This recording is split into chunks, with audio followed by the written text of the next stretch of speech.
వారిని కోరుతున్నా.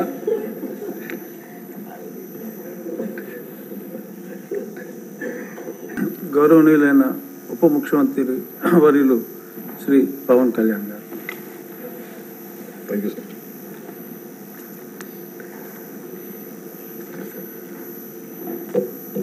Deputy speaker ఈరోజు ఎన్నికైన శ్రీ కనుమూరి రఘురామకృష్ణరాజు గారికి మనస్ఫూర్తిగా నా శుభాకాంక్షలు తెలియజేస్తాను. గౌరవ ముఖ్యమంత్రి శ్రీ నారా చంద్రబాబు నాయుడు గారికి, గౌరవ శాసనసభ్యులకు, మంత్రివర్గ సభ్యులకు, ప్రతి ఒక్కరికి నా హృదయపూర్వక నమస్కారాలు. గత 5 సంవత్సరాల కాలంలో కానీ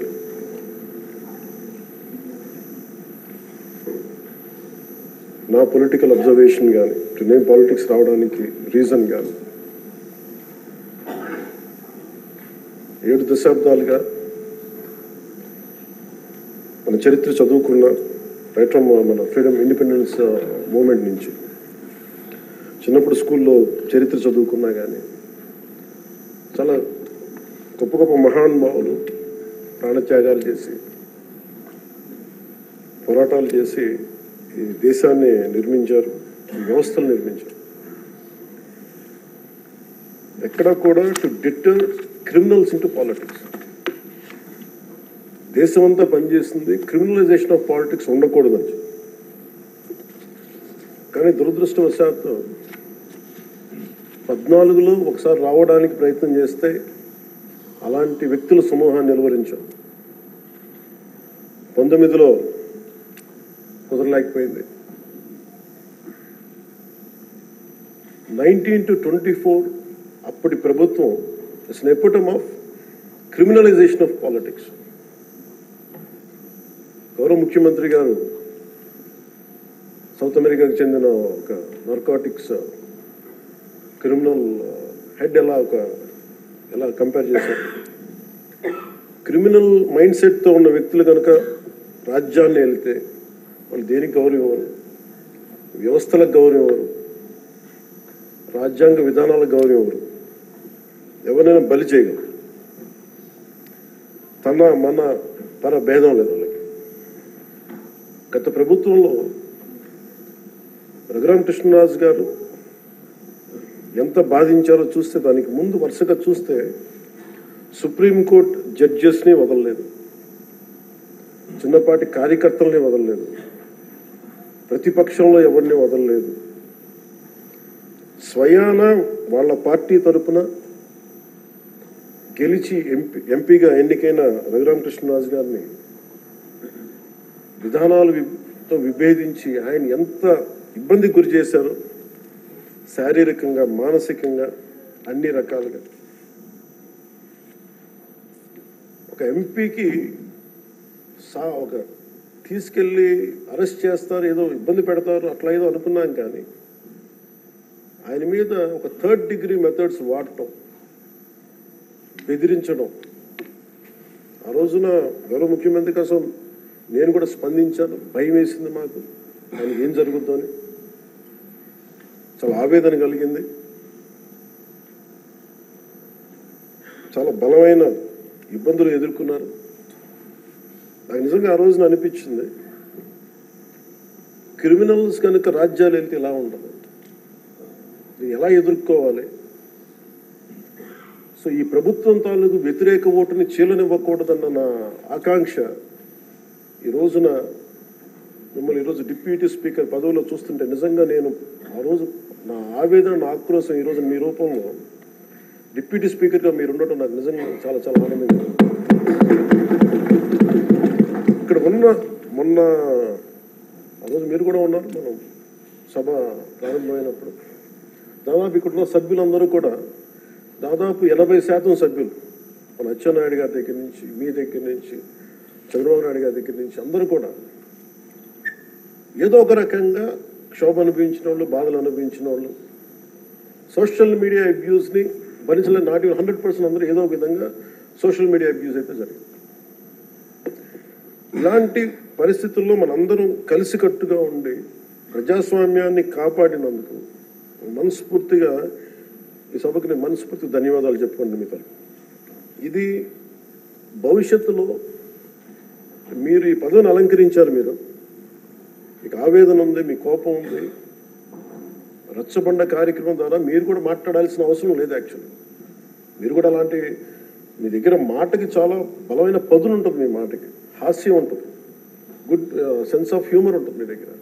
కానీ రచ్చబండ అనే ఒకటి కార్యక్రమం మీరు ప్రారంభించాలి అంటే ఎంత విసిగిపోతే మీరు ప్రారంభిస్తారు, ఎంత నిస్సహాయత ఉంటే ప్రారంభిస్తారు.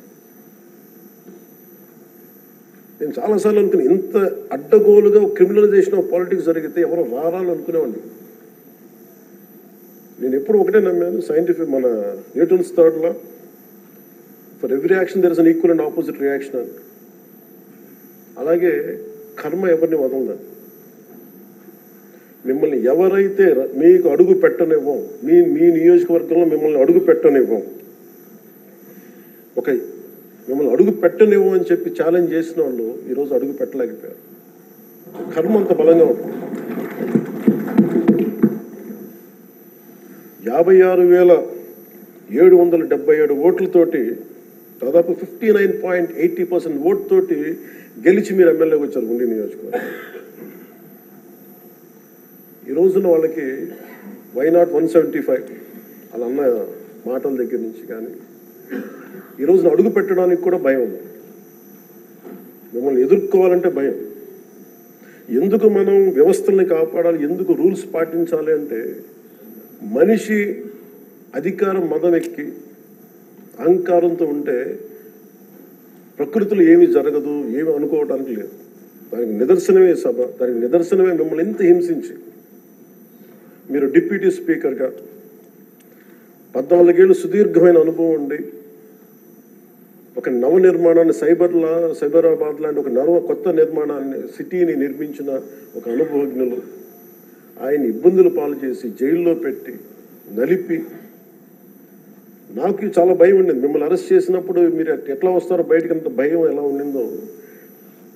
గౌరవ ముఖ్యమంత్రి గారిని ఆ రోజున అరెస్ట్ చేసినప్పుడు నాకు చాలా ఆవేదన ఉండింది. ఏం జరుగుతుందో లోపల, ఏం చేస్తారు. ఒక ఎంపీగా మిమ్మల్ని ఇలా చేయగలిగినప్పుడు ఆయన్ని కూర్చోబెట్టి రాష్ట్రంలో ఏమేం చేస్తారన్నది నిజంగా ఆవేదన. అది ఆ రోజు తగులుకు నాకు అనిపించింది. ఈ రోజున అందరం బయటకు వచ్చి నిలబడ్డాం. దేనికి? ఇది ఒక చంద్రబాబు గారి కోసం, మీకోసం కదా, ప్రజాస్వామ్యాన్ని నిలబెట్టాలని. ప్రజాస్వామ్యం it should be eternal vigilance. మనకి ఎటర్నల్ అంటే నిరంతర పహారా లేకపోతే మనకి సరిహద్దుల్లో దేశం మన హద్దుల్ని ఎలా కాపాడుకుని నిరంతర పహారా అవసరము. ప్రజాస్వామ్యాన్ని కాపాడుకోవడానికి నిరంతర పహారా అవసరం. అందుకని మేమందరం eternal vigilance is essential for democracy. మేమందరం బయటకు వచ్చి ప్రజాస్వామ్యాన్ని కాపాడుకోవడానికి మనందరం పడ్డ తపన ఈ రోజున ఈ సభ నిలువెత్తు నిదర్శనం. మీరు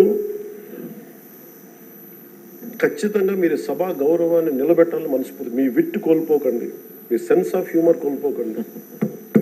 ఎందుకంటే మీరు ఉంటేనే లైవ్లీగా ఉండి, మీరుంటే అన్ని నవ్వులు పువ్వులు ఉన్నాయి చూడండి, ఆనందాన్ని తీయకండి. అట్ ది సేమ్ టైం మేము కోరుకునేది కూడా ఆ ప్రజాస్వామ్యం తాలూకా విలువల్ని, ఆ భాషని కాపాడు. సభల్లో భాష దిగజారిపోతే అది రోడ్ల మీదకి వెళ్ళిపోతుంది ఈరోజు.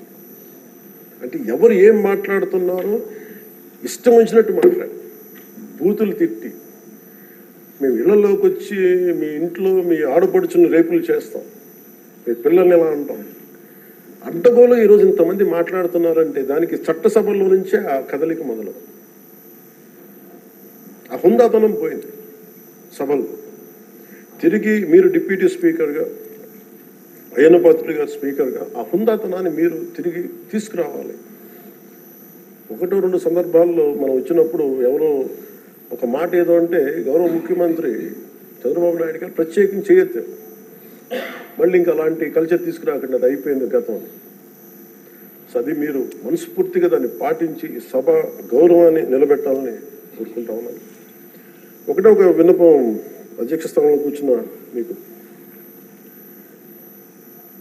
మీ టెన్యూర్లో అయ్యన్న పాత్రుడు గారు మీ టెన్యూర్లో కరెక్షన్ మొదలవ్వాలంటే భావ ప్రకటన, భావ స్వేచ్ఛ మీద ఇష్టానికి మాట్లాడేస్తూ ఉన్నారు అందరూ.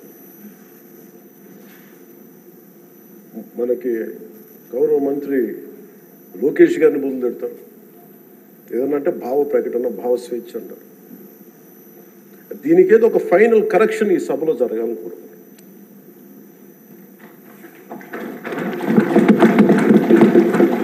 అంటే ప్రజలు నోరెత్తి ప్రకటన జరగాలి. డిసెంట్ ప్రజాస్వామ్యంలో dissent in democracy is very essential. కానీ అది ఎట్లా ఉండాలి అనేది దాని తాలూకు విధి విధానాలు మనం ఇక్కడి నుంచే మొదలు పెట్టాలి. అది మీ ఆధ్వర్యంలో మొదలవ్వాలి నేను కోరుకుంటున్నాను.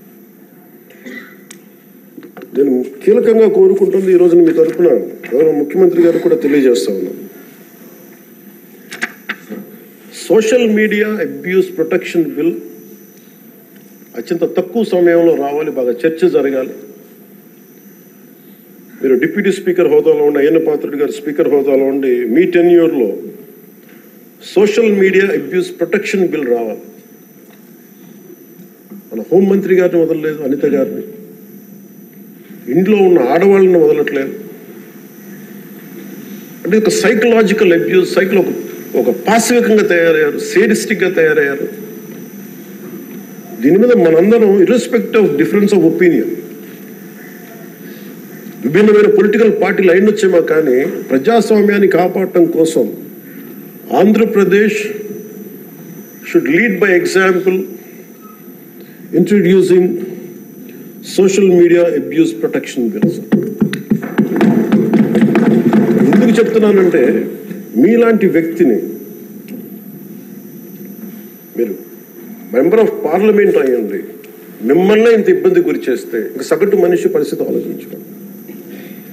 3 ఏళ్ల బిడ్డలు, 5 ఏళ్ల బిడ్డలు కూడా రేప్ చేస్తున్నారు, క్రిమినల్స్ అంతా చెలరేగిపోతున్నారు. దానికి కారణం ఈ చట్టసభలు ఇష్టారాజ్యంగా మాట్లాడి దానికి ఒక క్రిమినల్ నక్సెస్ లాగా ఇందాక ఎస్కోబార్ ఒక డ్రగ్ కార్టెల్ స్టార్ట్ చేస్తే వీళ్ళ క్రిమినల్ ఎంపైర్ని గార్డ్ చేసుకోవడానికి ఒక సోషల్ మీడియా, ఒక అబ్యూసివ్ కార్టెల్ స్టార్ట్ చేసి ప్రజల్ని భయభ్రాంతులు చేసి అందరినీ భయపెట్టేసి కంట్రోల్ చేయడం, నియంత్రించడం. మాకు ఎదురు తిరిగితే మనకి కృష్ణరాజు గారు లాగా మమ్మల్ని జైల్లో పెట్టేస్తాం, ఇలా 3rd degree మెథడ్స్ వాడతాం. ఒక ఎంపీకి ఇలా ఉన్నప్పుడు అలా భయభ్రాంతులు చేయడం, ఒక ముఖ్యమంత్రి స్థాయిలో ఉన్న వ్యక్తిని గతంలో 3 సార్లు చేసిన వ్యక్తిని జైల్లో పెట్టేస్తాం, దాడులు చేస్తాం. ఈ మైండ్ సెట్ మారాలి అంటే ఈ సభ ప్రజలు మనకి చాలా బలమైన ఇచ్చారు. వాళ్ళని 11 మళ్ళీ 164లో పెట్టారంటే ప్రజలకు మన మీద అపారమైన నమ్మకం. ఏదో మార్పు తెస్తారు. అభివృద్ధి, డెవలప్మెంట్తో పాటు వాళ్ళు కోరుకుంటుంది స్వేచ్ఛ వాయువులు పీల్చాలి, భయపడకూడదు. మీరు వస్తే చూడండి, నవ్వులు పువ్వులు విరుస్తున్నాయి ఇక్కడ. ఇదే అట్మాస్ఫియర్, ఇదే వాతావరణం రాష్ట్రం అంతా ఉండాలని మనస్ఫూర్తిగా కోరుకుంటాం. మనం ఎంత ఆనందంగా నవ్వుతున్నాం. మనం సీరియస్ ఇష్యూస్ మాట్లాడుతున్నాం, మనకి వ్యతిరేకమైన విభేదాలు ఉంటాయి, అభిప్రాయ భేదాలు ఉంటాయి, ఒకటి సాధించుకోవడానికి భిన్నమైన అభిప్రాయాలు వస్తాయి. కానీ ఇదంతా కూడా చాలా సుహృద్భావ వాతావరణంలో జరగాలని నేను మనస్ఫూర్తిగా కోరుకుంటున్నాను. సో మరోమారు మీరు పడ్డ వేదన, మీరు చేసిన పోరాటం, సినిమాల్లో హీరోలు, నేను కూడా చేస్తాను కాబట్టి చెప్తున్నాను, దెబ్బలకి నటించడం చాలా కష్టం. దెబ్బ పడితే వేరుగా ఉండదు. కానీ మీరు నిజ జీవితంలో దెబ్బలు తిన్నారు. ఎంత శక్తి కావాలి, ఎంత పోరాట పటిమ కావాలి, ఎంత శౌర్యం ఉండాలి, ఎంత ధీరత్వం ఉండాలి మీకు. ప్రభుత్వం వస్తో లేదో తెలియదు, మళ్ళీ వాళ్ళే రావచ్చు, కానీ తట్టుకొని మీరు నిలబడ్డారు చూసారా, దానికి మీకు హ్యాట్స్ ఆఫ్ సార్. వండర్ఫుల్.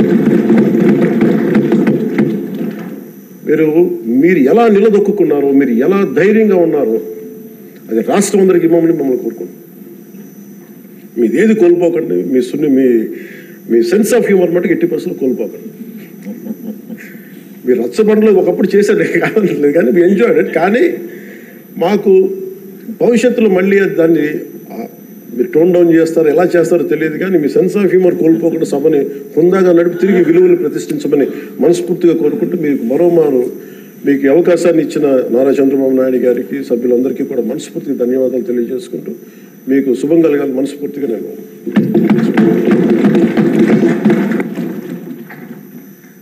గౌరవనీయ మంత్రివర్యులు